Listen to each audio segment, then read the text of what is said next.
In a quiet school gym, a single dad who cleans floors opens a door and finds the CEO's daughter, shaking, hiding from bullies. He doesn't call security. He sits on the floor and listens. What he does next lights a fuse. Secret meetings in a tiny garage, a risky plan the principal wants shut down, and kids brave enough to speak. Hope hits the stage until a cruel video explodes online and the girl disappears. But the dad's son refuses to quit, leading a silent walk that freezes the whole school in its tracks. Now it all comes down to one moment. A microphone, a trembling voice, and a bully with a secret no one saw coming. Will courage crush cruelty when the whole town is watching, or will fear win again? Before we get into the story, comment below where in the world you are watching from today. The afternoon sun slanted through the high gymnasium windows, casting long shadows across the polished floor. Daniel Cole pushed his cleaning cart past the empty basketball court, the squeak of wheels echoing in the silence. 3:30 on a Tuesday meant the building stood empty except for him and the occasional teacher catching up on grading. He grabbed the push broom from his cart and worked his way down the main hallway, sweeping pencil shavings and crumpled papers into neat piles. The routine brought him peace, simple work that left his mind free to wander. Michael would be at Mrs. Patterson's house by now, probably helping her grandson with homework while waiting for Daniel to finish his shift. The gymnasium doors groaned as Daniel shouldered them open. Basketball practice had ended an hour ago, but Coach Williams never remembered to put the equipment away properly. 3 balls lay scattered across the court, and the net on the far hoop hung crooked. Daniel collected the balls one by one, tucking them under his arm as he headed for the storage closet. The familiar smell of rubber and old wood filled his nose as he stacked them on the metal rack. He reached for the padlock when a sound made him pause. A muffled sob, barely audible, but definitely there. He stood still, listening. The sound came again from the side storage room where they kept the folding chairs and gymnastics mats. Daniel crossed the gym floor and turned the doorknob slowly. The hinges creaked as he peered inside. A girl sat curled in the corner, knees pulled tight against her chest. Her blonde hair hung in tangles, partially covering her face. Torn notebook pages littered the floor around her, and her backpack lay in pieces. The zipper ripped clean off, books spilling out like wounded birds. Daniel's chest tightened. He recognized the signs, the defensive posture, the way she made herself small, trying to disappear. He lowered himself to one knee, keeping distance between them. "Hey there," he said, voice gentle as morning rain. "You all right?" The girl's shoulders shook, but she didn't look up. Daniel stayed where he was, patient. After 30 seconds that felt like 30 minutes, she lifted her head. Tear tracks cut through the dirt on her cheeks. Her eyes, bright green even through the redness, darted toward the door like a trapped animal seeking escape. "I'm Mr. Cole. I work here. Keep the place clean." He gestured to his gray uniform shirt with the school logo. "What's your name?" Her mouth opened, closed, opened again. "Sophie," she whispered. "Sophie, that's a pretty name." Daniel shifted to sit cross-legged on the floor, making himself less imposing. "Looks like you've had a rough day." Fresh tears spilled down her cheeks. They cornered me, behind the cafeteria, said I was stupid because I can't read right, grabbed my bag and—" Her voice cracked. Daniel's jaw clenched, but he kept his expression soft. He'd seen too much cruelty in this world, but it never got easier when children suffered. "They had no right to do that to you." Sophie's eyes widened slightly, as if surprised by the conviction in his voice. Daniel unscrewed the cap from his thermos and poured water into the lid, offering it to her. "Here, take a sip." She accepted it with trembling hands, drinking slowly. "You know," Daniel said, watching her regain some composure, "my son Michael once spent 2 hours hiding in the boys' bathroom, second stall from the left, Some kids were waiting outside his classroom, planning to knock his books out of his hands again. Sophie looked at him properly for the first time. The janitor, that was before I took the job, found him sitting on the toilet lid with his feet pulled up so nobody would see him. Michael was so embarrassed, thought he'd get in trouble. But you know what the janitor did? Sophie shook her head. Sat right down on the bathroom floor and told Michael about the time he hid from bullies in a hayloft when he was 12. Said sometimes the bravest thing you can do is find somewhere safe until the storm passes. A ghost of understanding crossed Sophie's face. There's no shame in protecting yourself, Sophie. None at all. Footsteps clicked down the hallway. Mrs. Henderson appeared in the doorway, her teaching bag slung over one shoulder. Sophie Hayes? What are you still doing here? The teacher's voice carried surprise rather than concern. The buses left an hour ago. Daniel stood smoothly, positioning himself between Sophie and the doorway. She's waiting for her mother to pick her up. Had a bit of trouble with some other students. I'll make sure she gets home safe. Mrs. Henderson's eyes swept over the torn backpack and scattered papers. Her expression softened. Oh, Sophie, was it those boys again? Sophie nodded, chin trembling. I'll email Principal Morrison tonight. Mrs. Henderson sighed. This has gone on long enough. After the teacher left, Daniel began gathering Sophie's scattered belongings. A maths textbook with special colored overlays for dyslexia. A notebook filled with careful handwriting, each letter formed with obvious effort. A library book about horses, the cover worn from frequent reading. Your mom coming to get you. Sophie checked the phone in her jacket pocket. She's in a meeting. Her assistant said 45 minutes. Daniel nodded. Then we wait. I've got plenty to keep me busy, and you're welcome to sit in the main office where it's warmer. Mrs. Davies keeps candy in her desk drawer. Peppermints mostly, but sometimes butterscotch. For the first time, Sophie's mouth curved into something approaching a smile. Thank you, she said, voice stronger now. Daniel helped her to her feet. Come on, let's get you somewhere comfortable. The gymnasium doors burst open with such force they bounced against the rubber stoppers. Victoria Hayes strode across the polished floor, her heels striking sharp notes that echoed off the walls. Her charcoal suit remained crisp despite the late hour, her phone pressed to her ear. I said the Singapore reports need revision by... Sophie! She snapped the phone shut. Why aren't you outside? I've been waiting 5 minutes. Sophie shrank into herself, the brief confidence Daniel had coaxed out evaporating like morning dew. Daniel stepped forward. Yeah, Mrs. Hayes? I'm Daniel Cole, the evening custodian. There was an incident today. Victoria's gaze swept over him. The gray uniform, the mop bucket in the corner, the gentle way he positioned himself near Sophie without crowding her.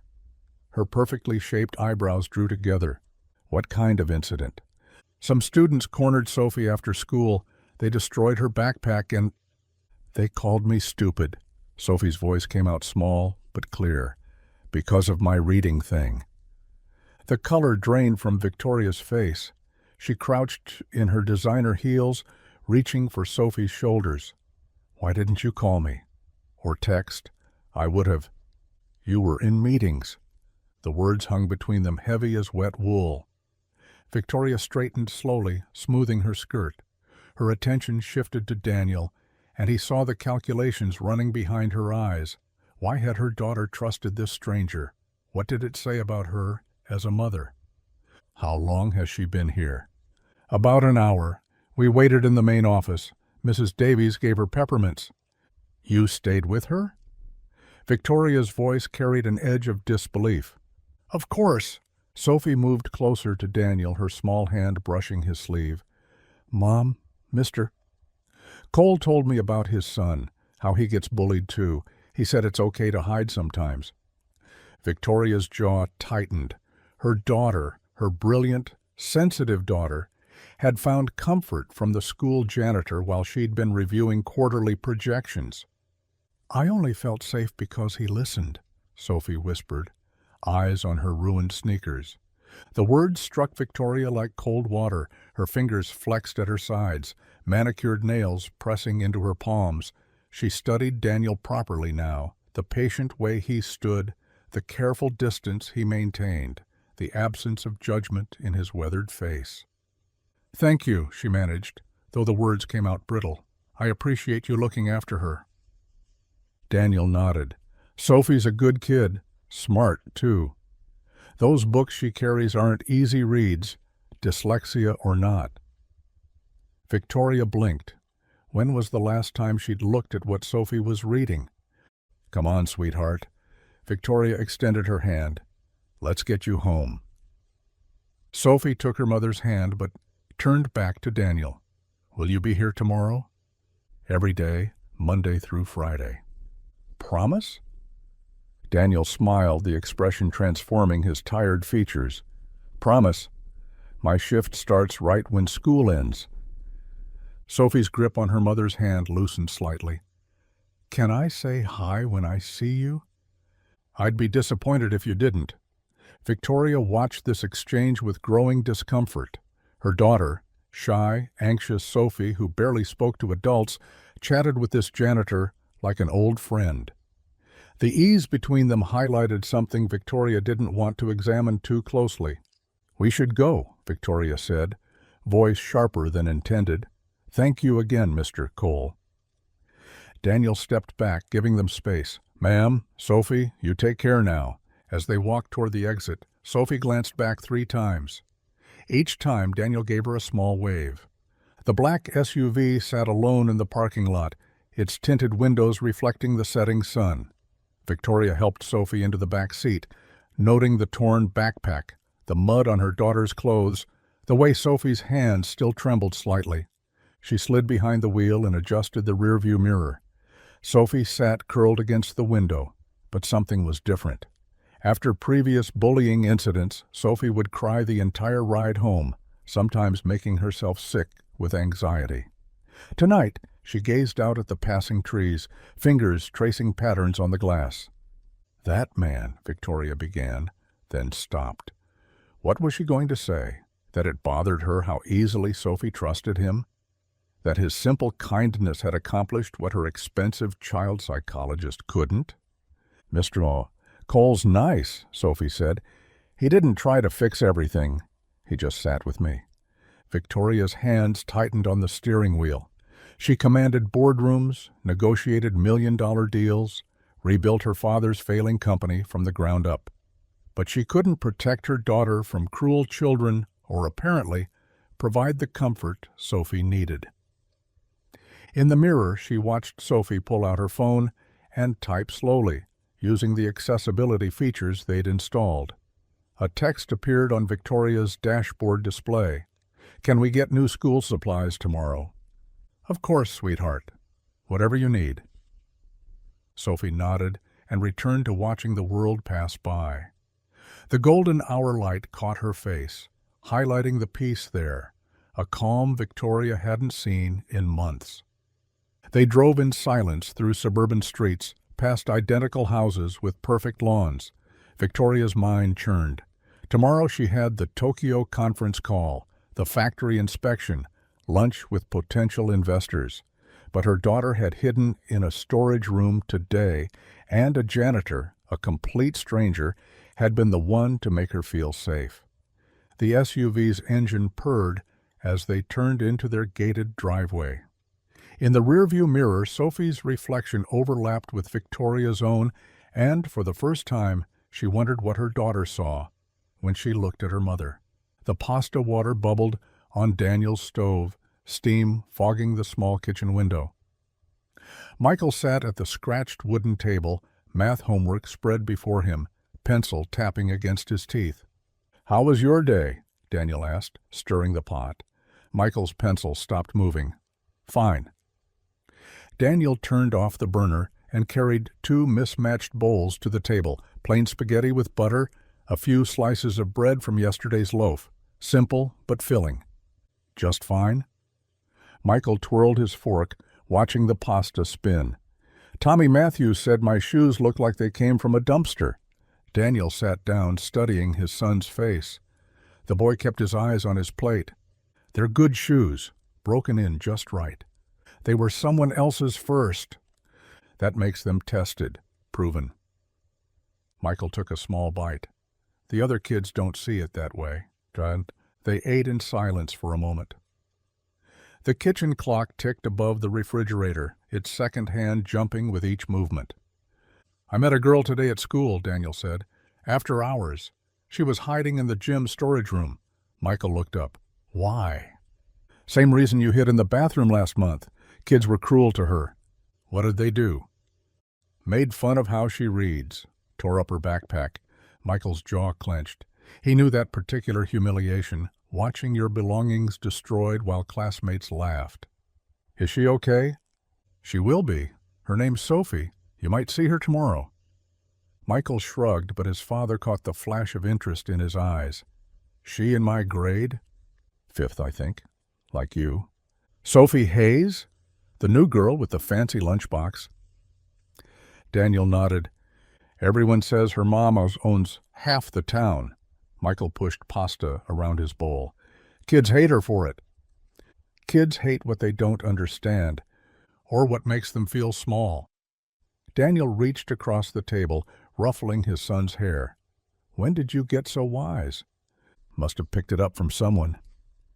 They finished dinner quietly, the evening light fading through the window. Michael cleared the dishes without being asked while Daniel wiped down the table. Across town, crystal glasses caught the light from the chandelier above the Hayes dining table. Sophie sat in a high-backed chair, her plate barely touched. Victoria cut her salmon with surgical precision. "You need to eat, sweetheart." Sophie pushed a piece of asparagus from one side of her plate to the other. "Not hungry." "The doctor said you need proper nutrition, especially with your reading therapy. I want to see Mr. Cole tomorrow." Victoria's fork paused midway to her mouth. "The janitor?" "And his son, Michael." "Sophie, you don't know these people." "Mr. Cole helped me." Sophie's voice grew stronger. "He understood. I understand, too. I've arranged for Miss Peterson to drive you to and from school. No more walking alone." "That's not what I mean." Victoria set down her fork. "Then what do you mean?" Sophie met her mother's gaze. "He wasn't a stranger. He made me feel safe." The words hung between them. Victoria's phone buzzed on the table, Tokyo calling already, but she ignored it. "I make you feel safe. You make me feel like a problem to solve." Victoria's breath caught. Her daughter's words, simple and honest, cut deeper than any boardroom criticism. "Sophie, May I be excused?" Victoria nodded, watching her daughter carry her full plate to the kitchen. The dining room suddenly felt enormous, the table too long, the silence too complete. Later, Victoria climbed the curved staircase, her stockings whispering against the carpet. Sophie's door stood slightly open, revealing a sliver of soft light. She pushed it wider, careful not to let it creak. Sophie lay curled on her side, already asleep despite the early hour. Her face looked peaceful, the day's trauma temporarily forgotten. Victoria stepped closer and noticed something in Sophie's hand, a piece of notebook paper, crumpled from being held tight. She gently pried it from her daughter's fingers. The paper bore a simple pencil drawing, a small bird perched on a branch, wings spread as if about to take flight. Below it, in careful block letters, "Even small birds sing loud songs." Dash, Mr. C. Victoria stared at the doodle. It wasn't particularly artistic, just a few quick lines, but Sophie clutched it like a treasure. She thought of the expensive art lessons Sophie had quit, the top-rated therapist who'd made little progress, the private tutors who'd thrown up their hands in frustration. Yet here was her daughter, finding comfort in a janitor's scribbled encouragement. Victoria placed the paper on Sophie's nightstand and pulled the blanket higher over her daughter's shoulders. In sleep, Sophie looked younger, more vulnerable. The same little girl who used to crawl into Victoria's bed during thunderstorms, back when Victoria worked from home, back when there was time for afternoon stories and weekend adventures. She touched Sophie's hair lightly, then withdrew her hand. Her phone vibrated in her pocket. Tokyo again, then New York, then the factory supervisor. Always something urgent, always a fire to extinguish. Standing in her daughter's room, watching Sophie sleep with a stranger's drawing nearby, Victoria felt something shift inside her chest. An uncomfortable recognition that maybe, just maybe, she'd been extinguishing the wrong fires. The house settled around them, pipes ticking as they cooled. Outside, crickets began their evening chorus. Victoria stayed another moment memorizing her daughter's peaceful face, then quietly left the room. In the hallway, she pulled out her phone and, for the first time in years, declined the Tokyo call. The morning sun stretched across the playground, casting long shadows from the swing sets. Daniel pushed his maintenance cart along the sidewalk, checking trash bins and picking up stray wrappers. The recess bell had rung 5 minutes ago, releasing a flood of children into the yard. He spotted Sophie immediately. She sat on the far bench near the fence, her pink backpack beside her, watching other kids play hopscotch, her shoulders curved inward, making herself smaller. Michael stood by the basketball court, holding a deflated ball someone had tossed at him as a joke. The other boys had already started their game without him. Daniel caught his son's eye and nodded toward Sophie. Michael shook his head, but Daniel raised an eyebrow, their silent language for do the right thing. Michael dropped the useless ball and walked across the playground, hands shoved in his pockets. He stopped 3 feet from Sophie's bench. "That spot taken?" Sophie looked up, surprised. "No." He sat down, leaving space between them. They watched a group of girls playing jump rope, their sing-song chant floating across the yard. "They got you again today?" Sophie's fingers tightened on her backpack straps. "How'd you know?" "Saw them laughing when you came out of Mrs. Patterson's class, plus your shirt." He pointed to a small ink stain on her sleeve. "They knocked over your markers?" "Drawing supplies." Sophie touched the stain. "Mom bought them special for my therapy. Supposed to help with the dyslexia." "That's rough." They sat quietly, while a kickball game started nearby.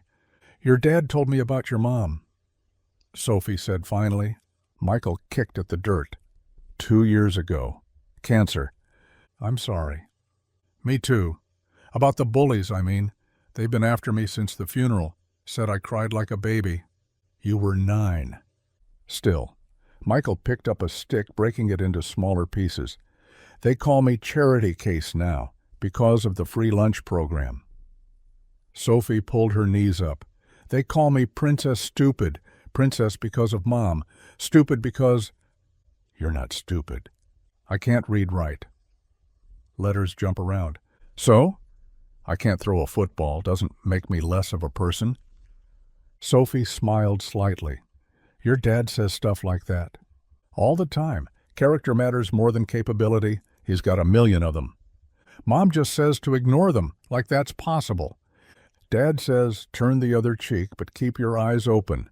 Michael made air quotes, dropping his voice to mimic Daniel. Sophie giggled. "He told me even small birds sing loud songs." "Oh, that's a new one. Usually I get storms make trees grow stronger roots." "Do they work? The sayings?" Michael shrugged. "Sometimes. Mostly it just helps knowing he cares enough to try." A shadow fell across them. 3 boys stood in a semicircle, the ringleader, Jake Morrison, smirking. "Look, Charity Case found himself a girlfriend, the princess and the pauper." Michael stood up. "Leave us alone, Jake." "Or what? You'll tell your janitor daddy?" Sophie grabbed Michael's sleeve before he could step forward. "It's not worth it." Jake laughed. "Listen to Princess Stupid. At least she knows her place." The boys walked away, high-fiving each other. Michael sat back down, his jaw tight. "I hate them." "Me too." Sophie's voice was small. "But getting in trouble won't help." "Nothing helps." They watched Jake's group hassle a younger kid by the monkey bars, stealing his snack. "Maybe we could help each other," Sophie said quietly. "Like sit together at lunch. They might leave us alone if we're not alone. Maybe." The bell rang, ending recess. As they stood, Sophie noticed Daniel watching from across the playground. He gave them both a small thumbs up. "Your dad's nice." "Yeah, he is." At 2:30, Victoria's black SUV pulled into the pickup lane earlier than usual. She'd canceled her afternoon conference call, unable to focus after last night's revelation. Through the windshield, she saw Sophie sitting on the front steps. But she wasn't alone. A boy sat beside her, thin, wearing faded jeans and a t-shirt that had seen better days. They were laughing, Sophie's face animated in a way Victoria hadn't seen in months. Daniel stood nearby, wiping down a bench with practiced strokes. Victoria parked and walked over, her heels clicking on the concrete. "Sophie, time to go." Sophie jumped up. "Mom, this is Michael." "Mr. Cole's son." Victoria nodded stiffly at the boy, then noticed Daniel approaching. "Mrs. Hayes." "Mr. Cole, I see our children have met." "Seems so." Daniel wrung out his cloth into a bucket. They had a good talk at recess. Sophie should be focusing on her studies. Sometimes kids need friends more than books. Victoria's spine straightened. "I wasn't aware you had a degree in child psychology." "Don't need one to see what's happening here." "And what's that?" Daniel met her gaze steadily. "The bullying. It's not just Sophie. Half these kids are targets for one reason or another, Michael included. That's the school's responsibility. The school makes rules. Rules don't fix hearts." Victoria's perfectly shaped eyebrow arched. "And you think you can? A janitor?" The word hung between them like a challenge. Daniel didn't flinch. "A janitor sees everything, Mrs. Hayes. The kids crying in bathroom stalls. The torn homework. The lunches thrown in trash cans. I see what teachers miss because kids think I'm invisible." Sophie tugged on Victoria's sleeve. "Mom, can Michael come over sometime?" "We'll discuss it at home." Victoria took Sophie's hand. "Thank you for watching her, Mr. Cole." As they walked to the car, Sophie turned back, waving at Michael and Daniel. Michael waved back shyly. Victoria helped Sophie with her seatbelt, her mind churning. Through the rearview mirror, she watched Daniel return to his bench, his son helping with the bucket. There was something about the man's quiet confidence, his refusal to be diminished by her words. As she drove away, Victoria found herself thinking about his eyes, steady, kind, seeing everything, including perhaps things she'd been blind to herself. Daniel lay in bed, staring at the water stain on his ceiling that looked like a cloud, or maybe a bird. Sarah would have said it was an angel. The house creaked in the wind. These old rental places always did. Through the thin walls, he heard Michael turn over in his sleep, the bed springs squeaking. "I only felt safe because he listened." Sophie's words kept circling back. Such a small thing, listening. But for a scared kid, it meant everything. Sarah would have known what to do. She had a gift for seeing straight through to the heart of things. 3 years gone now, and he still reached for her side of the bed sometimes. He rolled over, checking the alarm clock. 2:47 a.m. Michael had started hiding in bathroom stalls again last week. Didn't mention it at dinner, but Daniel saw the shoe prints on the toilet seat when he cleaned. Same stall every time. Third one from the left.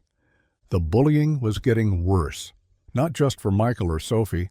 Yesterday he'd found Tommy Chen's glasses broken in the trash. Maria Rodriguez crying behind the cafeteria. Little James with his sandwich stomped flat. Something had to change. Daniel sat up, feet finding the cold floor. In the kitchen he made coffee, instant because the machine broke last month and repairs weren't in the budget. He sat at the wobbly table and grabbed a notepad. Assembly idea, kids leading it, stories, songs, real voices. He wrote until dawn broke through the kitchen window, orange light spreading across his pages of notes. Principal Edwards' office smelled like leather and disappointment. The man sat behind his mahogany desk, fingers steepled, practicing his listening face. A student assembly. Edwards repeated Daniel's words slowly, like tasting something sour. led by students, about kindness, acceptance, kids sharing their stories. Mr. Cole, while I appreciate your enthusiasm, we have anti-bullying protocols in place. The protocols aren't working. Edward's jaw tightened. That's a bold statement from maintenance staff. I see these kids every day, Principal Edwards. They're hurting. And you think an assembly will fix that? Children singing songs? I think giving them a voice might help. Edwards stood, his signal the meeting was over. We can't have every janitor with an idea disrupting our curriculum. The answer is no. These kids what they need is structure and discipline, not some feel-good circus. Thank you for your concern, Mr. Cole. Daniel stood slowly. This isn't over. It is as far as this office is concerned. The door clicked shut behind Daniel with finality. He walked down the hall, his footsteps echoing off the polished floors he'd waxed last night. Outside, the morning sun was harsh. Daniel squinted, fishing for his truck keys, when he noticed the black SUV in the visitor's lot. Victoria Hayes leaned against it, arms crossed, designer sunglasses hiding her eyes. Mr. Cole. Mrs. Hayes, Sophie inside already? Yes. She pushed off from the car. I saw you leaving Edwards's office. He shot you down, didn't he? How did you... Sophie told me about your idea. She heard you and Michael talking last night. Thin walls in those old houses. Daniel studied her. And you came to gloat? Tell me to stay in my lane? Victoria removed her sunglasses. Her eyes were red-rimmed, tired. I came because I don't know what else to do. The admission hung between them. Sophie cried herself to sleep again. She won't eat breakfast. She used to love school. Victoria's composure cracked slightly. I run a company with 3,000 employees. I negotiate million-dollar deals. But I can't protect my daughter from cruel children. It's not about protecting them. It's about preparing them. Easy to say, harder when it's your child coming home broken. She gripped her sunglasses tighter. Her dyslexia makes everything harder. The kids call her stupid. And I'm never there. Board meetings, travel, conferences. By the time I get home, she's already dealt with the day alone. You're there now. Am I? Or am I just another problem to manage between quarterly reports? Daniel leaned against his truck. After Sarah died, I thought if I just worked hard enough, kept Michael busy enough, we'd push through. But grief doesn't work that way. Neither does pain. So what did you do? Showed up. Even when I didn't have answers, especially then. Victoria studied him, this man in worn work clothes who somehow made more sense than her team of consultants. Edwards won't budge? Not an inch? Then what? Daniel met her gaze. Then we do it anyway, without him. You'd risk your job? Some things matter more than jobs. Victoria was quiet for a long moment. A school bus rumbled past, faces pressed to windows. Sophie asked if we could come to your house, to talk more about this. The words came out rushed, like she might take them back. Would that be appropriate? If it helps Sophie, it's appropriate. Victoria nodded, sliding her sunglasses back on. Tonight, then? After dinner? We eat at 6. Nothing fancy. We'll come at 7. She climbed into her SUV, then rolled down the window. Mr. Cole? Daniel? He waited. Thank you. For seeing her. Really seeing her. The SUV pulled away, leaving Daniel standing in the empty lot. The battle was starting, not with the principal or the school board, but in his small kitchen with 2 broken families trying to piece together something new. Whatever happened next would ripple far beyond these walls. He headed back inside. There were floors to mop and plans to make. The knock came at 2:15, 15 minutes late. Daniel opened the door to find Victoria clutching Sophie's hand, both of them studying his front porch like archaeologists at a dig site. The GPS kept recalculating, Victoria said, her designer flats clicking against the worn wooden boards. These neighborhood streets all look, the same? Daniel smiled. Yeah, it takes some getting used to. Sophie had already spotted Michael through the screen door. The boy stood behind his father, hands shoved in his pockets. "Hi, Michael." "Hey." Daniel stepped aside. "Come on in." Victoria's eyes swept the living room, mismatched furniture, a shelf of worn books, framed photos covering one wall. Her hand went to her pearl necklace, fingers working the clasp. "Can we play your games?" Sophie asked Michael. The boy glanced at his dad, who nodded. "Got Monopoly and checkers." "I'm terrible at both," Sophie announced cheerfully. "Good. Me too." They disappeared down the narrow hallway, leaving the adults standing awkwardly in the living room. "Coffee?" Daniel offered. "Please." The kitchen was barely big enough for two people. Victoria perched on a wooden stool while Daniel worked the ancient coffee maker. She watched him measure grounds, his movements practiced and sure.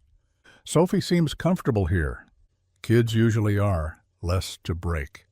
Victoria's laugh came out sharp. "Our living room has a white Italian leather sofa. Sophie's not allowed within 10 feet of it with food." "Bet that's fun." "It's practical." Daniel set a chipped mug in front of her. The coffee was strong, bitter, real. They moved to the dining table, which wobbled when Victoria set down her mug. Daniel folded a napkin and wedged it under the short leg. There. Old house trick. From the back room came the sound of dice rattling, Sophie's giggle mixing with Michael's protests about unfair rules. "I haven't heard her laugh like that in months," Victoria said quietly. "Michael either. Been pretty quiet since his mom." Victoria studied the photos on the wall. A younger Daniel in military uniform, a woman with Michael's same gentle eyes. "How long?" 3 years. Cancer." "I'm sorry." "Sarah was the heart of this house. I just try to keep it beating." Victoria traced the rim of her mug. "At least you had something real. My marriage was a merger, two ambitious people who thought success meant the same thing." "Where's Sophie's father now?" "Singapore or Tokyo. His assistant would know." She took a sip. "We divorced when Sophie was 4. He sends expensive gifts she doesn't want and misses every recital." "That why you moved here?" "The factory project. But also," she paused, "a fresh start. Somewhere Sophie wouldn't be just another executive's kid at private school." "How's that working out?" Victoria's smile was rueful. "You found her hiding in a closet." Kids are cruel everywhere, but small towns can also surprise you.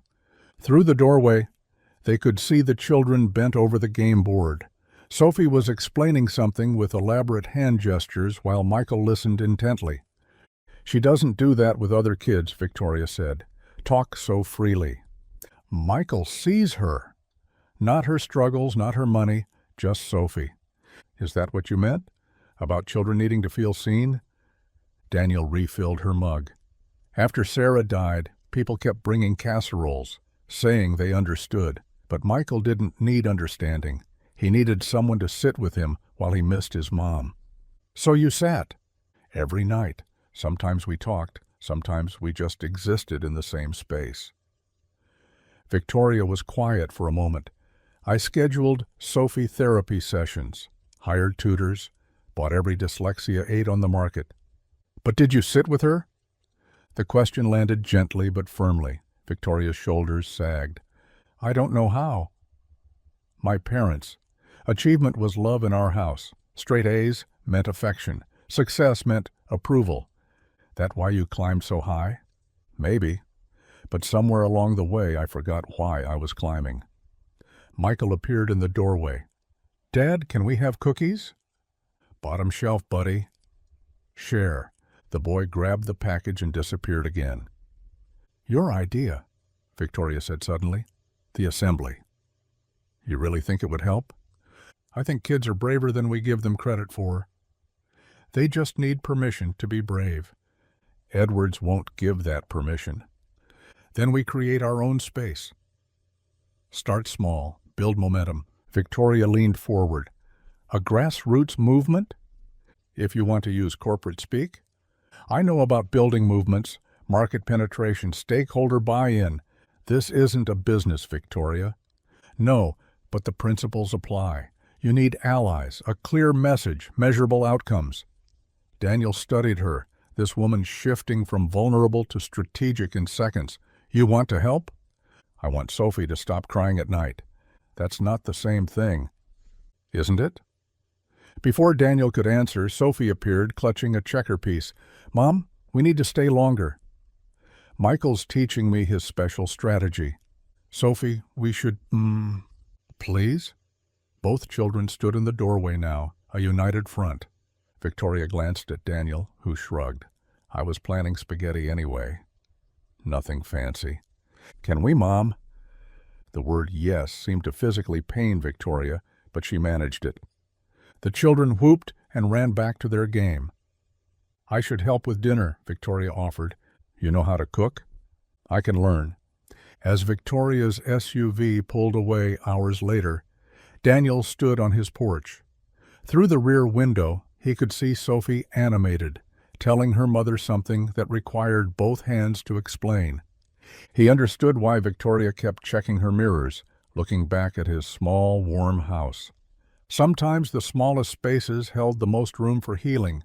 The mop handle squeaked against the linoleum as Daniel worked his way down the third-grade hallway. A cluster of kids pressed against the water fountain, waiting their turn. Hey, Mr. Cole! Tommy Martinez waved, gap-toothed. Tommy. Daniel wrung out the mop. You still drawing those superhero comics? Yeah. Want to see? The boy pulled a crumpled paper from his pocket. Stick figures in capes battled across the page. That's real talent. Ever thought about showing other people? Tommy's face clouded. Kids would laugh. What if they didn't? What if there was a place where everyone shared what made them special? Like show and tell? Bigger, where the whole school could see what you create. Tommy folded the paper carefully. That'd be cool. By noon, Daniel had planted similar seeds with a dozen children. Maria, who wrote poems in Spanish. James, who could juggle. Quiet Amy, who built intricate structures from popsicle sticks. Each conversation ended the same way. Would you share if you could? Most said maybe. A few said never. But they all walked away thinking. In the cafeteria, Michael and Sophie sat at their usual corner table, trading sandwich halves. Your dad asked Becca about her violin, Sophie said. He's been talking to everyone. Think Principal Edwards knows? Michael shrugged. Dad says sometimes you gotta move forward even when the door's locked. My mom says that's how you get arrested. They laughed, but Sophie's expression grew serious. I've been thinking about what I could do if there was really an assembly. Like what? I can sing. My voice teacher says I'm good. So sing. Sophie picked at her apple slices. Reading lyrics is hard. The letters jumble when I'm nervous. So don't read. Memorize them. What if I forget? Michael considered this. I'll stand with you. You can't sing. No, but I can hold the lyrics. Be your backup. Sophie's smile was worth his embarrassment about his terrible voice. We could practice at your house, she suggested. Every day after school? If our parents let us. That evening, Victoria's SUV pulled into Daniel's driveway at 6:30. She'd texted about picking Sophie up, but Daniel suspected there was more to it. She knocked instead of honking.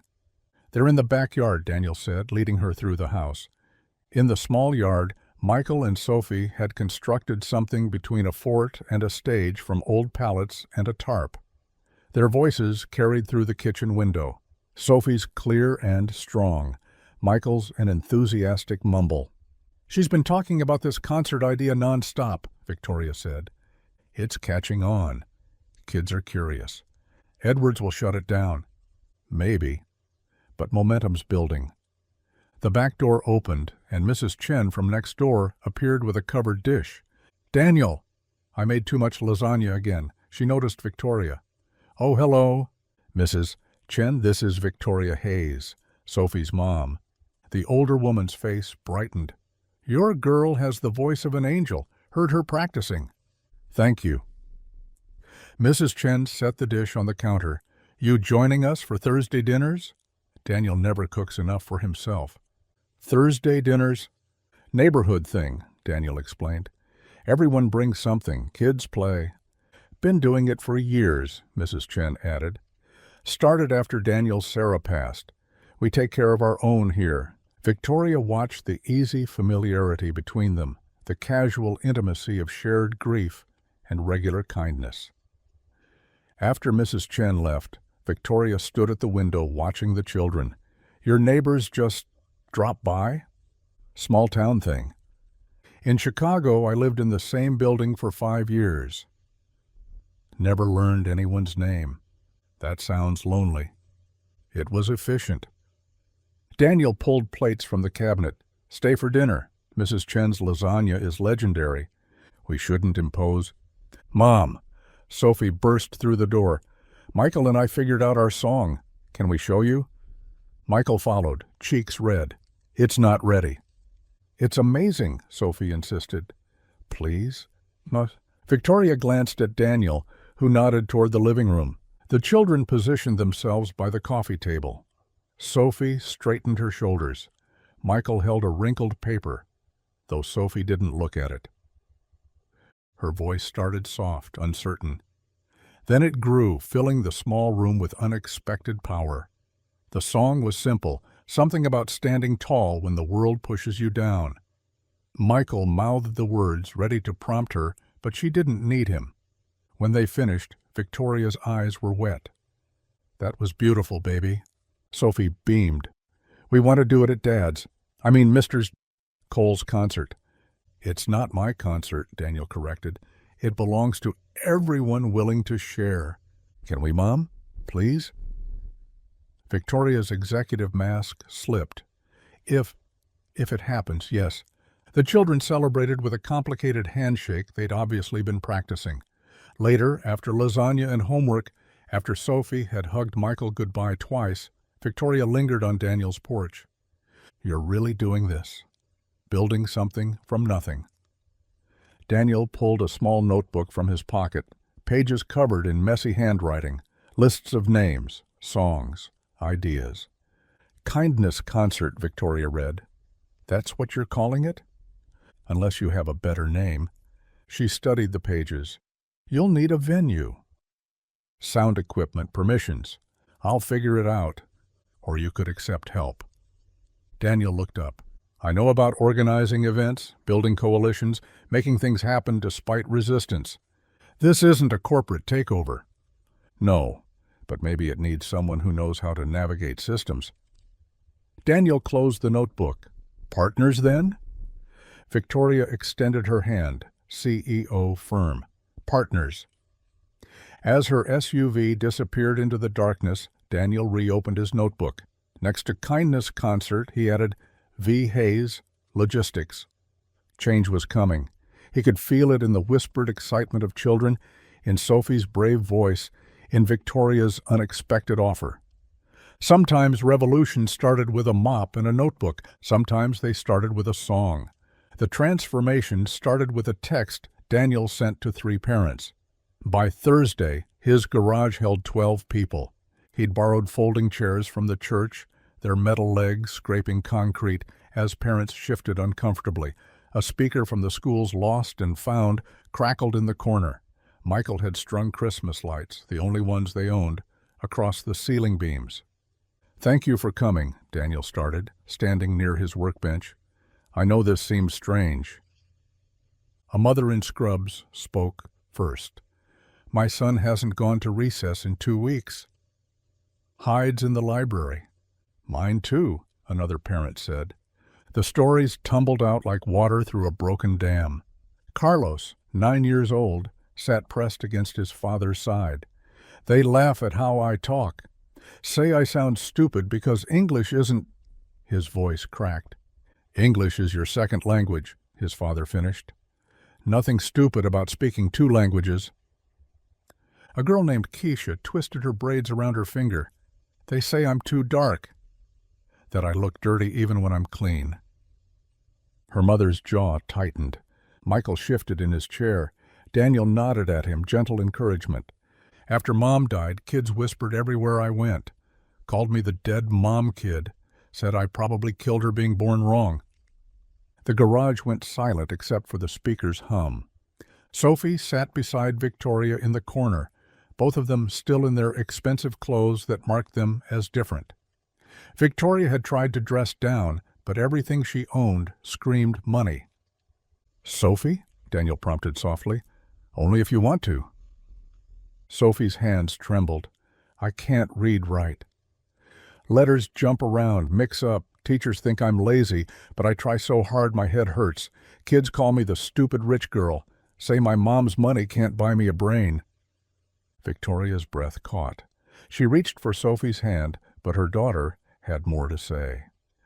"Sometimes I spell my own name wrong, Sofie, instead of Sophie.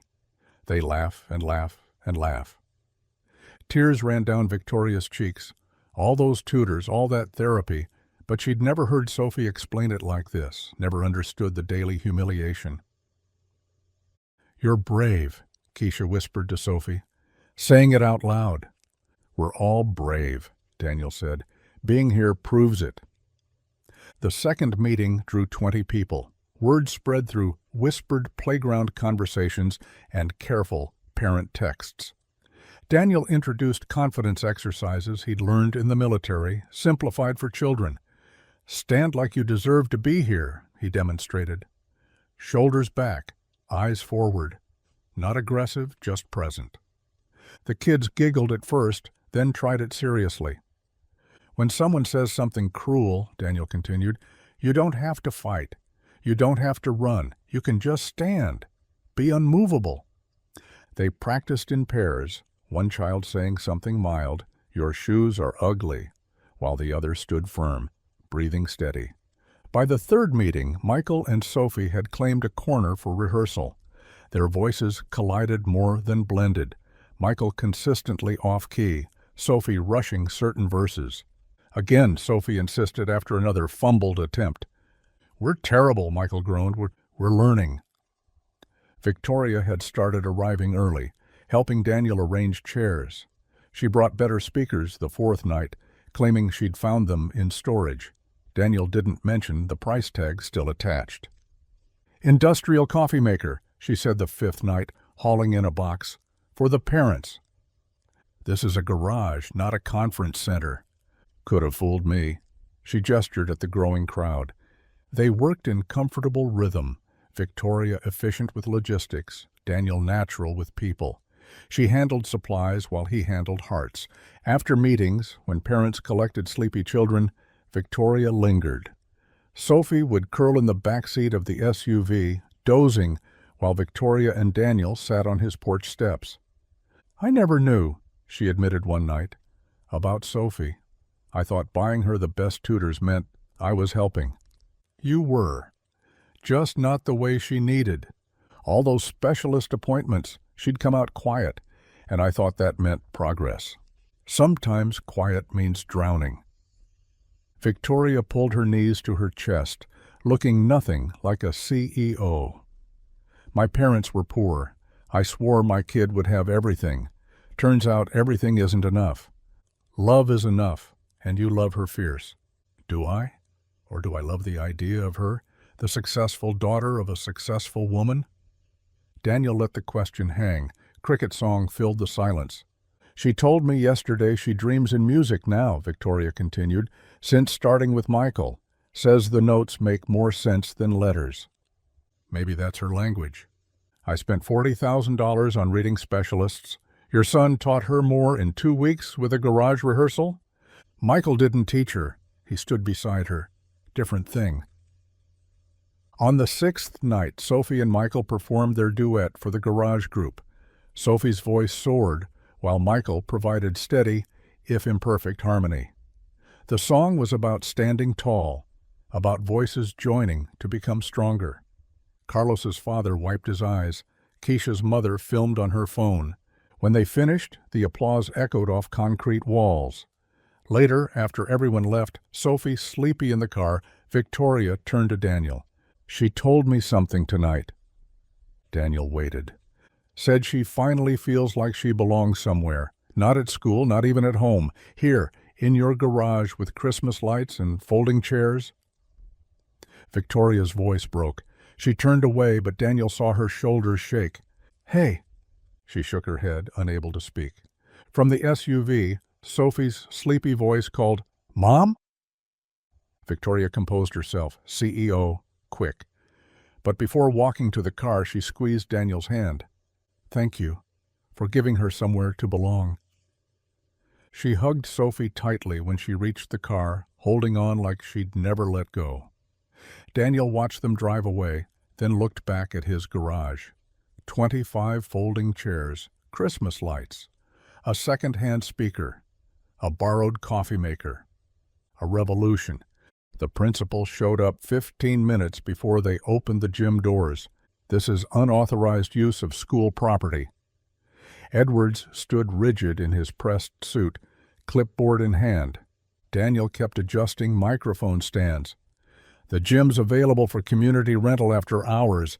Filed the paperwork 2 weeks ago. I didn't approve." "Didn't need your approval. Just your signature acknowledging receipt." Victoria stepped from behind the piano, holding the carbon copy. "Standard procedure for community events. Page 12 of the district handbook." Edwards's jaw worked. He scanned the growing crowd outside the glass doors. Parents, grandparents, children in their best clothes. "If this goes badly, then we take responsibility," Daniel said. "Same as always." Edwards retreated to a back corner, phone out, likely alerting the school board. Victoria had worked her CEO magic. Professional lighting appeared that afternoon.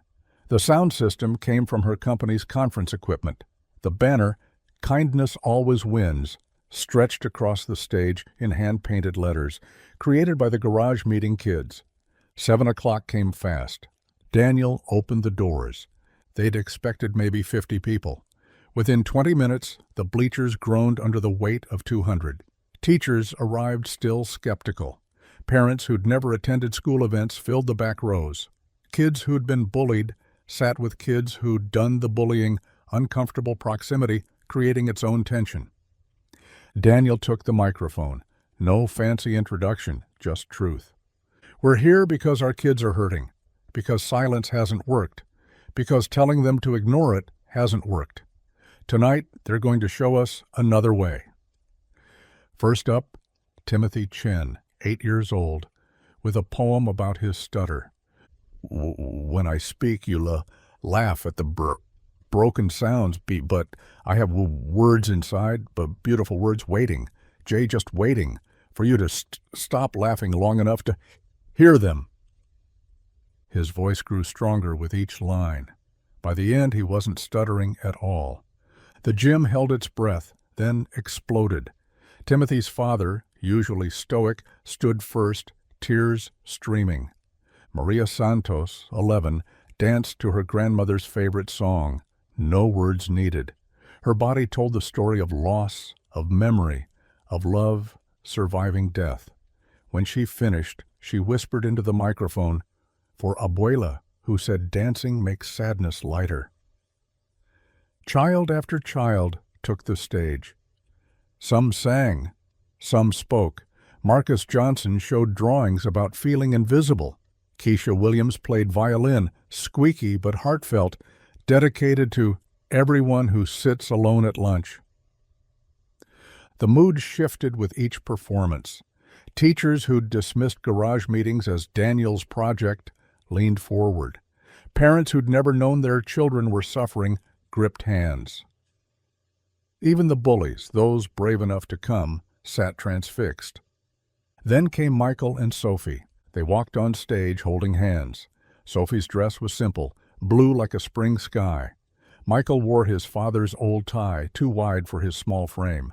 The gym fell silent. Sophie's voice started as a whisper. "They say I'm broken, that my mind won't work right, that letters dance and numbers fight." Michael's harmony joined, deeper, steadying. But broken things still catch the light. Their song wasn't perfect. Michael missed notes. Sophie's voice cracked on the high parts. But perfection wasn't the point. We stand together, different but the same, no longer hiding, no longer ashamed. Sophie's voice soared on the final verse, Michael dropping to a whisper beneath, "Tomorrow we'll stumble, tomorrow we'll fall, but tonight we're standing tall." Silence. Sophie's hands shook. Michael squeezed tighter. Then, thunderous applause. People stood. Not polite standing, but eruption, like something had broken free.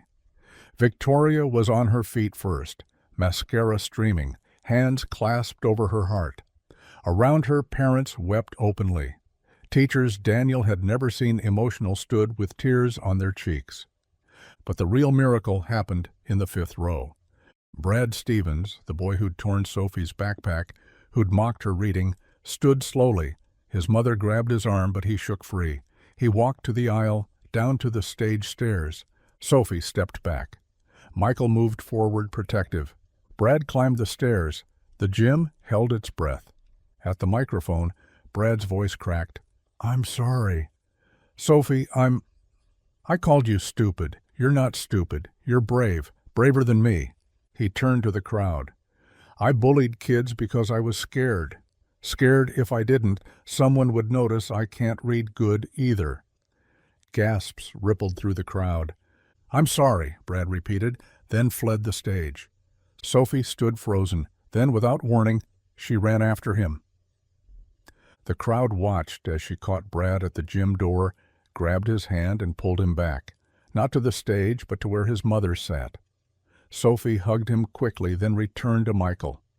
Victoria found Daniel in the crowd's movement, their eyes meeting across chaos. He saw her mouth, "Thank you," before Sophie crashed into her arms. The night continued. More children, more stories, more healing. But everyone knew the moment that mattered had already happened.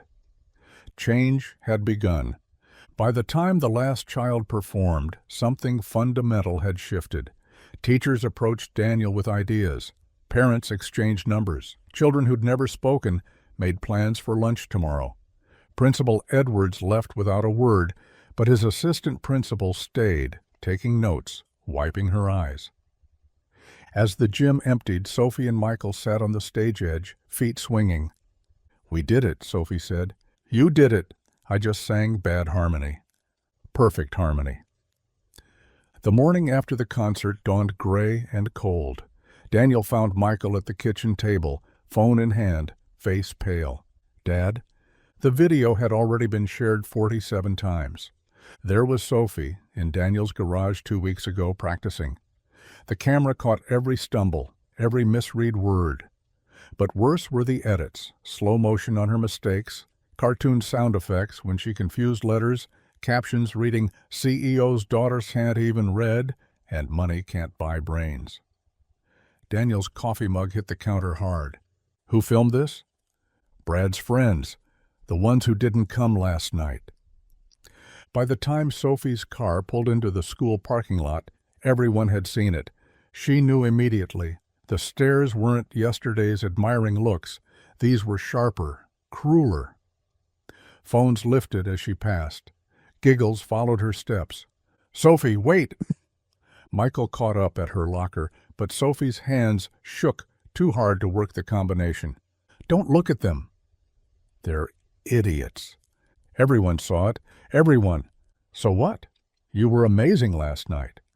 "Last night was fake." Sophie spun around, tears streaming. "This is real.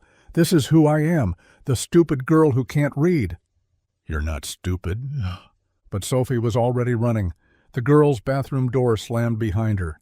Michael stood helpless in the hallway as laughter rippled past him. 3 boys mimicked Sophie's stumbled words from the video. A girl pretended to trip over sentences. "Stop it!" Michael shouted. They just laughed harder.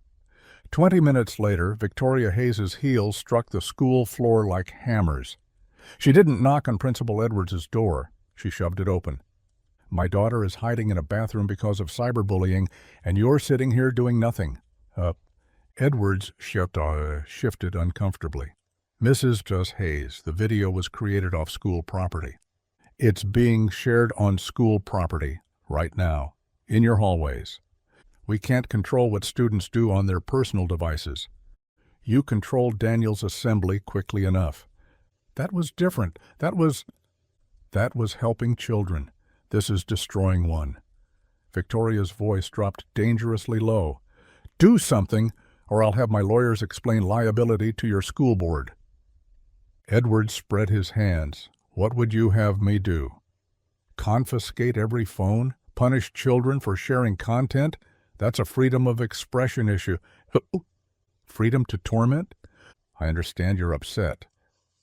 You understand nothing. Victoria stood. I'm pulling Sophie out today. She found Daniel in the hallway, mopping the same spot for the third time, clearly waiting. Victoria, don't. I trusted you. I trusted this would help. One setback doesn't erase. Setback? Victoria's laugh was bitter. My daughter is locked in a bathroom stall, sobbing. She won't come out even for me. Running won't solve. Says the man whose son isn't being publicly humiliated. Daniel's jaw tightened. Michael's been humiliated for 2 years, called orphan boy, welfare case, but we stayed. Good for you. But I have options. Victoria pulled out her phone. Riverside Academy has an opening. Small classes, zero tolerance for different kids, for struggle. You'll just hide her away? I'll protect her. By teaching her to run? Victoria whirled on him. You don't get to judge me. You're not her parent. No, but I care. Caring isn't enough. You're not a mother. You don't understand what it's like to see your child suffer because of your choices, your career, your absence. Her voice broke. Daniel reached out, but she stepped back. Sophie needs to know she's not alone, Daniel said quietly. She has me. Does she? Or does she have a mother ready to yank her away the moment things get hard? Victoria slapped him. The sound echoed in the empty hallway. Daniel didn't move, didn't touch his reddening cheek. I'm sorry, Victoria whispered, horrified. No, I deserved that. I don't know your pain.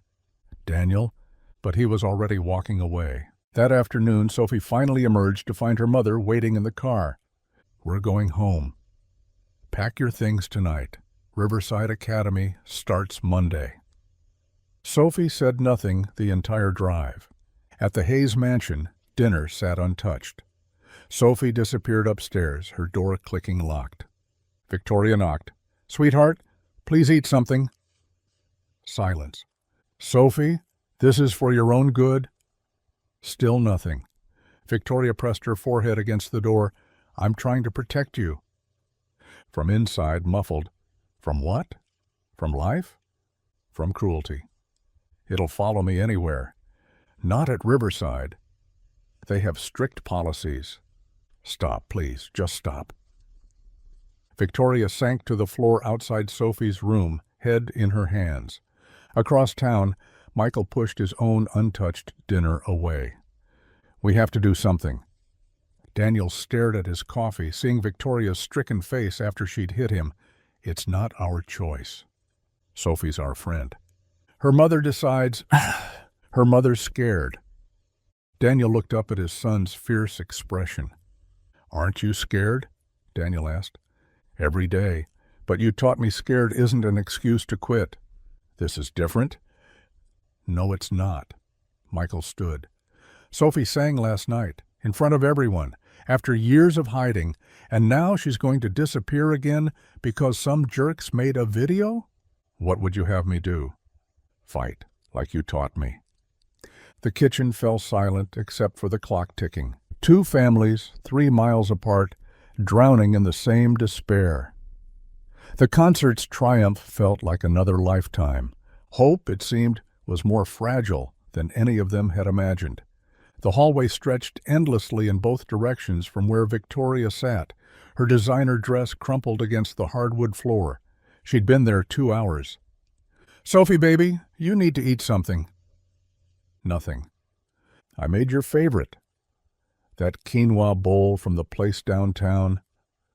The silence pressed against her ears. Victoria touched the door, imagining she could feel her daughter's pain through the wood. I know you're hurting. A muffled sound, maybe crying, maybe just breathing. I'm hurting too. The admission surprised her. She rarely said such things aloud, trained by decades in boardrooms to never show weakness. But here, on this cold floor with her child suffering behind a locked door, the corporate armor meant nothing. I don't know what to do, Victoria whispered. I run a company with thousands of employees.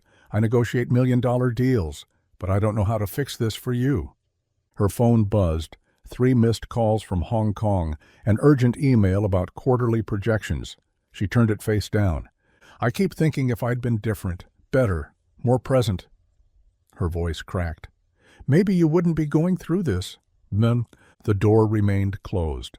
Victoria pulled her knees to her chest, a position she hadn't taken since she was Sophie's age, hiding in her own childhood bedroom while her parents fought downstairs about money, about sacrifices, about whose fault it was that life had turned out harder than expected. I'm not leaving this spot, she said to the door. I'll sleep right here if I have to. Inside, Sophie pressed her face into her pillow, trying to muffle the sobs that wouldn't stop.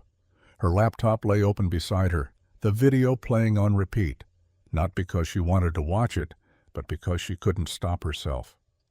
Each replay burned deeper, her stumbling over simple words, the edited laughing emojis, the comments below growing crueler by the hour. Retard, trying to sing. Money can't buy a brain, even her mom's probably embarrassed. That last one cut deepest because Sophie wondered if it was true.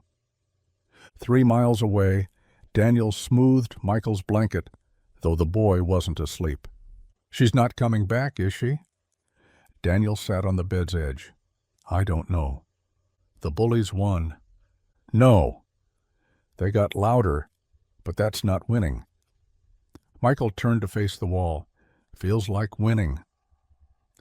Daniel studied his son's thin shoulders, remembering when they'd shaken with sobs after his mother's funeral. Different pain, same helplessness. You know what Mom used to say about storms? That they pass. And what comes after? Clear skies. Michael's voice was flat, rehearsed. But she said something else, too, remember? Michael was quiet for a moment. That we choose what to rebuild. That's right. Michael sat up suddenly. Then let's rebuild. Let's show Sophie she's not alone. It's not that simple. Why? Because adults make everything complicated? Michael's eyes blazed with frustration. Sophie sang in front of everyone. She was brave, braver than most kids would ever be. And look what happened. So we just give up? Let Tommy Chen and his friends think they can destroy anyone they want? Daniel recognized his late wife's fierce spirit in their son's face. Sometimes kids are braver than parents give them credit for, Michael said. We see things clearer. We know what really matters. And what's that? Showing up. Even when it's scary, especially then. Daniel pulled his son close. When did you get so wise? When Mom died, and you showed me how to keep going. They sat in silence, listening to night sounds through the window. A dog barking, a car passing, the world continuing its spin despite the pain in 2 houses tonight. Morning came gray and reluctant. Victoria helped Sophie into the car, though helped was generous. Sophie moved like a puppet with cut strings. We don't have to do this, Riverside Academy quote. Just drive. They pulled into the school parking lot. Sophie stared at the building like it might swallow her whole. I can't. Okay, we'll go home. No, I mean, I can't keep running, but I can't go in either. Victoria's hands tightened on the steering wheel. A tap on the passenger window. Daniel stood there, his weathered face gentle. Sophie cracked the window. Rough morning? She nodded, fresh tears starting. Want to know something? Michael didn't sleep either. He's been up since 4, making plans. Plans? To stand by you. If you'll let him. Daniel knelt beside the car, eye level with Sophie. I'll walk with you. Every step. I'll stand outside your classroom if you want. These bullies want you to disappear, but you don't have to give them that power. Sophie shook her head, tears flowing freely. I can't. They'll all laugh. They might. But you've got people who won't. It's not enough. Daniel nodded slowly. Okay, that's okay too. He stood, meeting Victoria's eyes over the car roof. Something passed between them. Understanding, shared helplessness, maybe forgiveness for yesterday's harsh words. Victoria reversed out of the parking space, Sophie curled against the passenger door. Daniel watched them go, the gray morning matching his mood. But Michael's words echoed, "We choose what to rebuild." He wasn't sure how yet, but this wasn't over. The next morning, Michael arrived at school early, his backpack heavy with more than books. The hallways buzzed with yesterday's poison, Sophie's name twisted into jokes, the video shared from phone to phone like currency. "Heard she's not coming back," Tommy Chen announced to his circle near the water fountain. "Guess money can't fix everything." Michael walked past without acknowledging them, though his hands clenched around his backpack straps. He'd spent the previous evening at the kitchen table, markers spread across newspaper, writing the same 3 words over and over until they looked right. Different is beautiful. During first period, he kept the poster board hidden beneath his desk. During second, he traced the letters with his finger through his backpack fabric. But when lunch came, watching Tommy and his crew high-five over their phones, something snapped loose in Michael's chest. He pulled out the poster, grabbed the roll of duct tape he'd stolen from his dad's toolbox, and walked to his locker. The conversations around him stuttered, then stopped. "What's that supposed to mean?" Tommy called out. Michael smoothed the tape carefully, making sure the poster would stay. He turned, meeting Tommy's eyes. "It means what it says. You defending your girlfriend? I'm defending everyone you've hurt." Laughter rippled through the crowd, but it sounded forced, uncertain. "That's social suicide," someone whispered. Michael shrugged and walked to the cafeteria, leaving the poster bright against the dull metal. Within minutes, phones were out, pictures spreading. By the time lunch ended, 3 kids had been caught trying to rip it down. Each time, Michael simply walked back and retaped it. That afternoon, Sarah Mitchell, a quiet girl with thick glasses who'd been mocked for her stutter, slipped Michael a folded paper during science class. He opened it to find 4 words in purple marker. "Your voice matters too." She'd already taped it inside her binder cover, visible to anyone who looked. After school, Daniel found Michael sitting on the front steps, his poster torn but still hanging. Rough day? They tried to destroy it 6 times, but it's still there, barely. Daniel sat beside his son. "You know this makes you a target. I already was one. Mom's death, our old car, my second-hand shoes, they had plenty of ammunition. This is different. You're challenging them directly." Michael looked at his father. Sophie sang in front of everyone. She was brave when it mattered. Someone needs to be brave for her now. "She might not come back, Michael. Then at least she'll know she wasn't forgotten." That evening, Michael's phone, an old model Daniel had bought used, lit up with texts from classmates he barely knew. Sarah Mitchell had made her own poster. So had Ben Torres, who'd been mocked for his weight. Emma Chang, teased for her accent, asked if she could join. The next morning, 12 kids arrived early.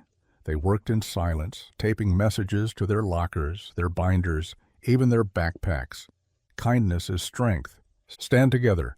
Words heal or hurt. Choose wisely. No more hiding. Tommy Chen arrived to find the hallway transformed. He laughed, loud and mocking, but fewer people joined in than yesterday. "This is pathetic," he announced, ripping down the poster closest to him. "Then why do you care so much?" Emma asked quietly. The question hung in the air. Tommy crumpled the paper, tossed it at her feet, and stormed off.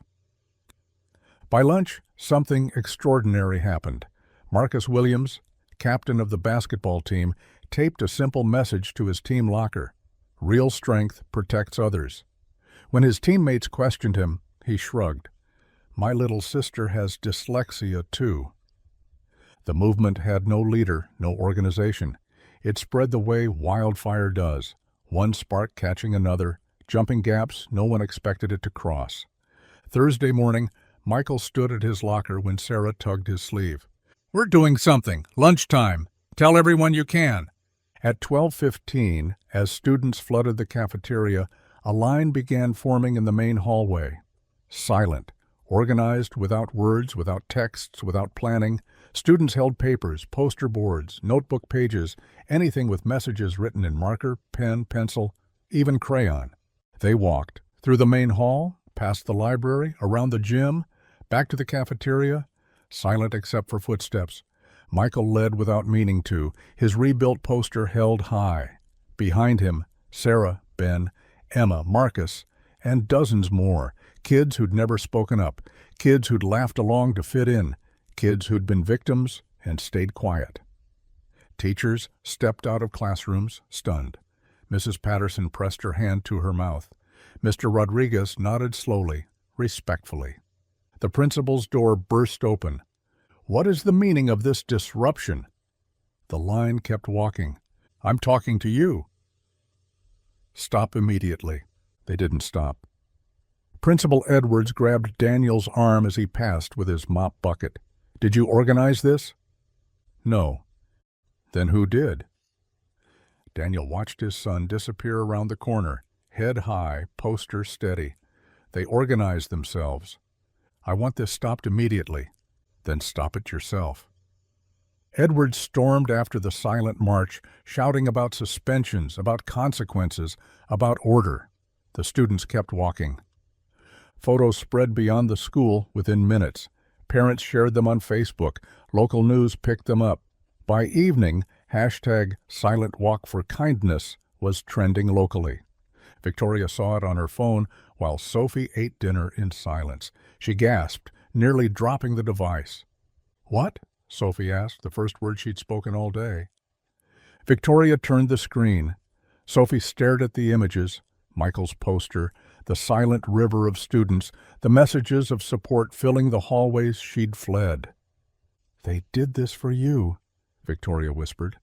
"They did this for everyone," Sophie corrected, but her eyes filled with tears, different tears than before. She wasn't as alone as she'd thought. Victoria's SUV pulled into Daniel's driveway just after 7.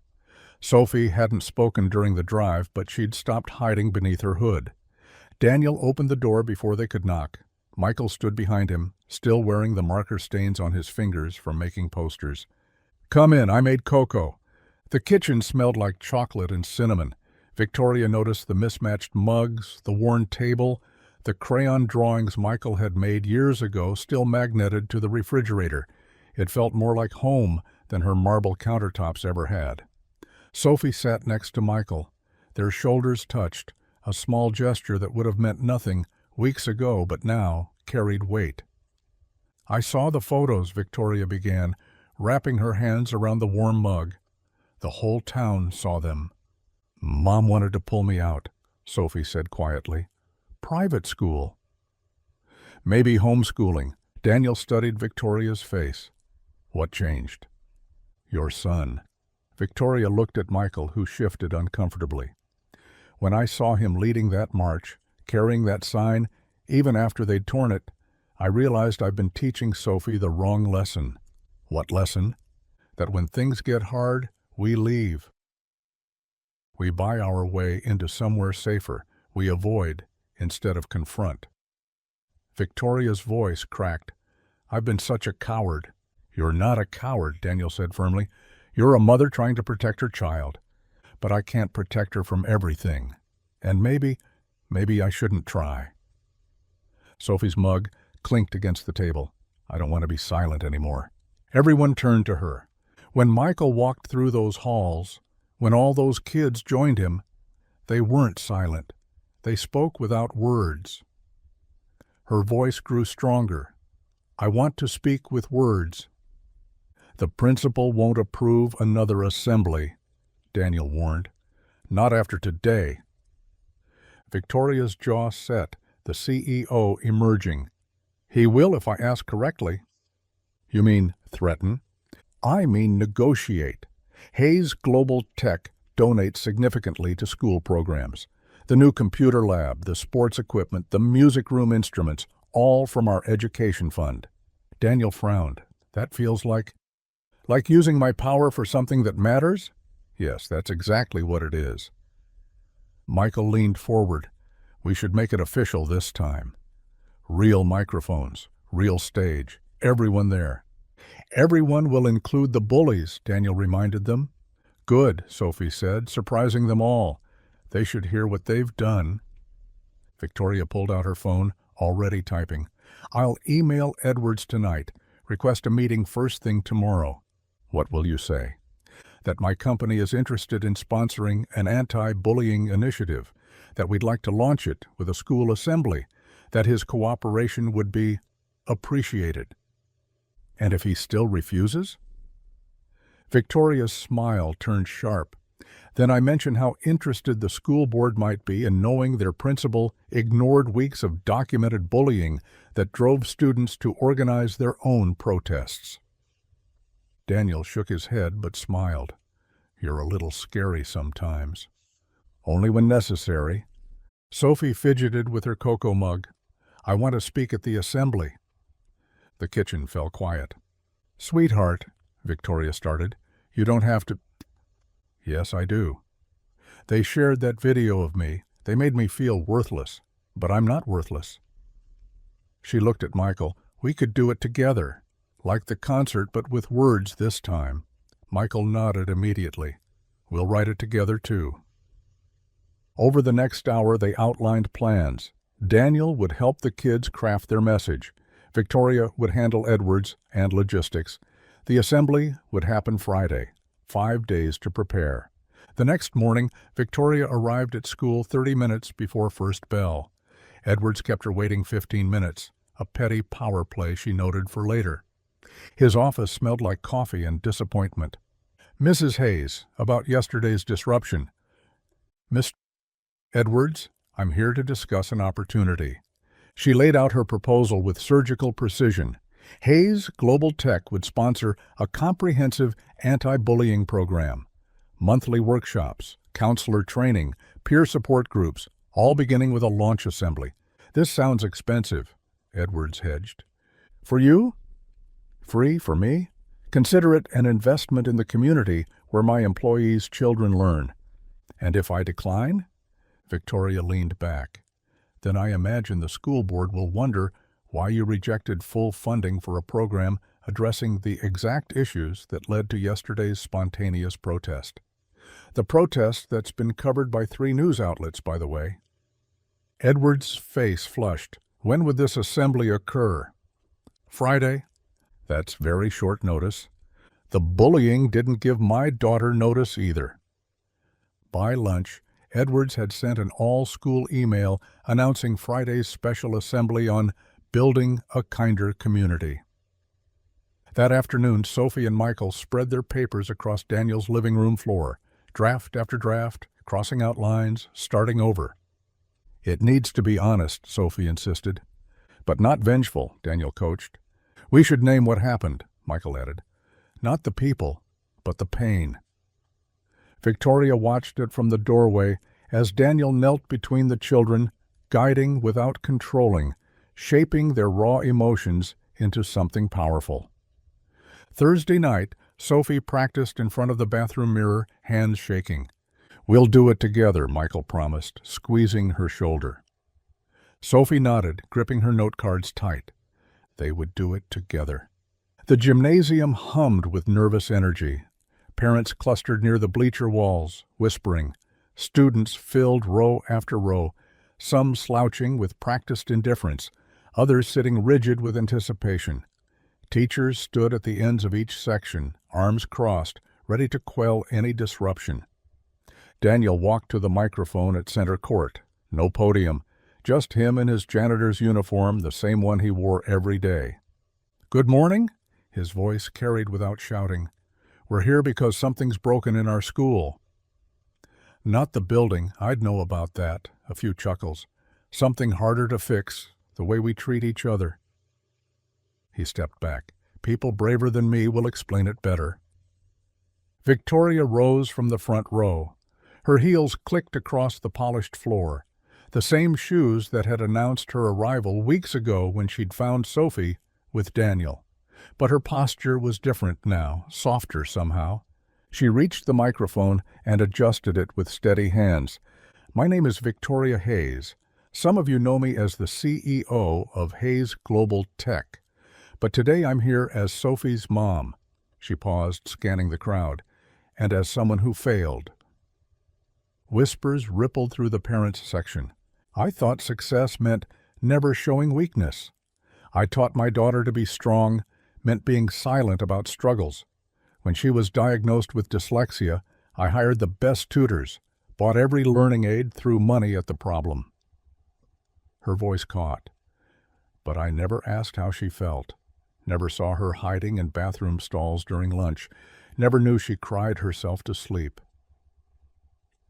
A mother in the third row dabbed her eyes. "I found out my daughter was being bullied from a janitor." Not from her, from him. Because she trusted him more than me. Victoria's hands gripped the microphone stand. "That's my failure. I was so busy being powerful, I forgot to be present." She looked directly at Sophie in the front row. "Baby, I'm sorry.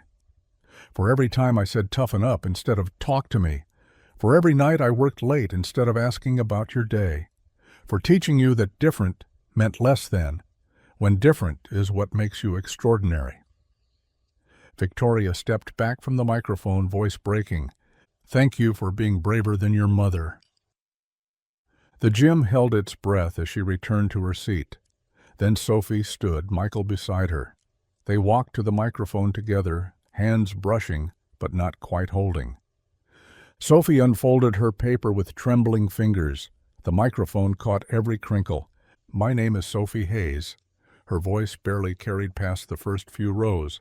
"And I have dyslexia." Someone coughed. A door slammed somewhere. "That means letters jump around when I read. It means I spell things wrong. It means I take longer to understand written instructions." She lifted her chin slightly. "It doesn't mean I'm stupid." Michael shifted closer, his shoulder touching hers. "But people called me stupid. They called me slow, retarded, rich girl who can't read, each word stronger than the last.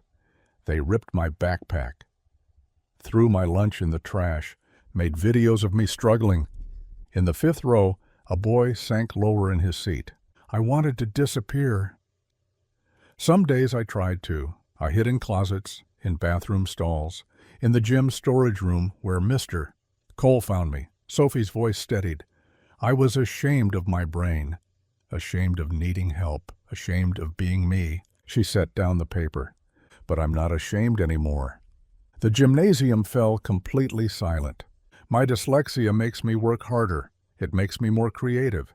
I see solutions others miss. It makes me understand struggle, which means I can help others who struggle too. Michael stepped to his own microphone. "My mom died 2 years ago," he said simply. "Kids said I was weird for crying, said I should be over it, said my dad was probably glad she was gone." Gasps from the parent section. "Sophie never said those things. She sat with me at lunch when everyone else laughed. She's different, yeah. So am I. So are all of us somehow." Sophie found her voice again. "Different isn't wrong. Different isn't less. Different is human." She looked across the crowd, making eye contact with as many students as she could. "I'm not ashamed anymore. None of us should be." The silence stretched. 1 second, 2, 3. Then a single clap from the back. Another joined. Another. The applause built like rain, starting soft, then pouring down in waves. But movement in the fifth row stopped everything. A boy stood. Tommy Chen, everyone knew him. Popular, athletic, one of Sophie's main tormentors. He walked toward the stage, each step deliberate. The applause died. Tommy climbed the 3 steps to the stage, approached the microphone. I ... His voice cracked. He cleared his throat. "I made that video." The gym held its breath. "I thought it was funny. I thought..." He stopped, started again. No, I didn't think. That's the problem. I didn't think about how it felt. I just wanted people to laugh, to like me. He turned to Sophie. I'm sorry. Really sorry. Not because I got caught, because I finally get it. What I took from you. How small I tried to make you feel. His voice broke completely. You're not small. You're brave. Braver than me. The gymnasium erupted. Students rose to their feet. Parents stood. Teachers abandoned their posts to applaud. Sophie stepped forward and did something no one expected. She hugged Tommy Chen. Michael joined them, tears streaming freely down his face. The standing ovation thundered on. The assembly changed everything. Within days, Mrs. Patterson from 3rd grade started a lunch bunch for kids who ate alone. Mr. Rodriguez, the PE teacher who'd always blown his whistle at crybabies, began each class asking if anyone needed to talk. The computer lab became a safe space during recess, supervised by teachers who actually listened. Sophie walked differently now, back straight, eyes forward. No more hugging the walls or ducking into bathrooms when groups approached. Hey, Sophie, a girl called from across the hallway. Want to sit with us at lunch? 3 weeks earlier, Sophie would have assumed it was a trick. Now she smiled and nodded. Michael watched from his locker, grinning. His friend had found her place, not by changing who she was, but by letting others see her clearly. Tommy Chen kept his distance at first. Then one afternoon, he approached Sophie's lunch table, carrying his tray. Can I sit? The table went quiet. Sophie looked at him for a long moment. Yeah, you can sit. It wasn't forgiveness, not yet. But it was a start. Victoria knocked on the janitor's closet door, holding 2 cups of coffee. Peace offering? Daniel looked up from organizing supplies. For what? For being awful to you when we first met. For thinking a title made me better than anyone else. She handed him the coffee. For taking so long to see what you saw immediately. They stood in comfortable silence, sipping their drinks. You didn't just save Sophie, Victoria said quietly. You reminded me what strength really looks like. It's not about never falling. It's about helping others get back up. Daniel set down his mop. Sophie saved herself. You both did. I just opened a door. Don't. Victoria's voice was firm but warm. Don't minimize what you did, what you're still doing. Through the closet door's small window, they watched students painting poster boards for the new Kindness Club. Sophie and Michael worked side by side, teaching younger kids how to spell compassion. Look at them, Victoria whispered. They're going to change the world, Daniel replied. They already have. Saturday dinners became tradition. Victoria would arrive at Daniel's modest house with expensive ingredients, insisting on cooking. Daniel would laugh and take over when she inevitably burned something. Sophie and Michael would set the table, arguing playfully over whose turn it was to choose the music. One evening, after lasagna and laughter, they walked to the school for a community dinner. The gymnasium had been transformed. Round tables with centerpieces made by students, a buffet of dishes from every culture in their small Ohio town. Sophie ran ahead with Michael, their voices carrying back. Race you to the swings. No fair. You got a head start. Victoria and Daniel walked slower, shoulders occasionally brushing. 3 months ago, she wouldn't even speak above a whisper, Victoria said. Now listen to her. 3 months ago, you wouldn't have come to a community dinner. Victoria laughed. Touché. They reached the playground where Sophie and Michael had claimed the swings, pumping their legs to see who could go higher. I finally feel like we belong here, Victoria said softly. Not just in this town, but in this life. The life we're building. Daniel watched their children soar against the sunset. Kindness gave us all a second chance. Not just kindness. Victoria's hand found his. You did. The mural project started small, just covering graffiti on the school's east wall, but when Sophie suggested they paint something meaningful, the idea exploded. Every grade contributed. Kindergartners painted handprints in rainbow colors, Fifth graders added portraits of historical figures who'd overcome adversity. The art teacher sketched the outline, but students filled it in. Daniel supervised on weekends, making sure ladders were stable and paint didn't end up in anyone's hair. Much. Mr. Cole, is this yellow bright enough? A student called down, Perfect, Marcus. Keep going. Sophie and Michael worked on the centerpiece, enormous letters spelling out their message.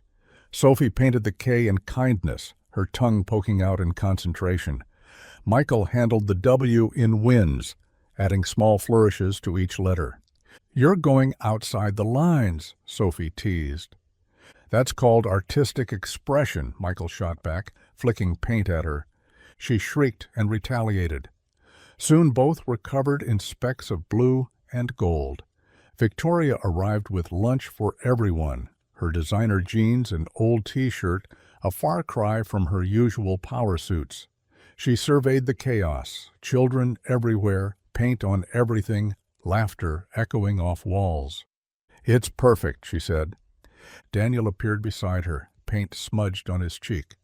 Messy, but perfect. The best things usually are. They stood together, watching Sophie add stars around the word always.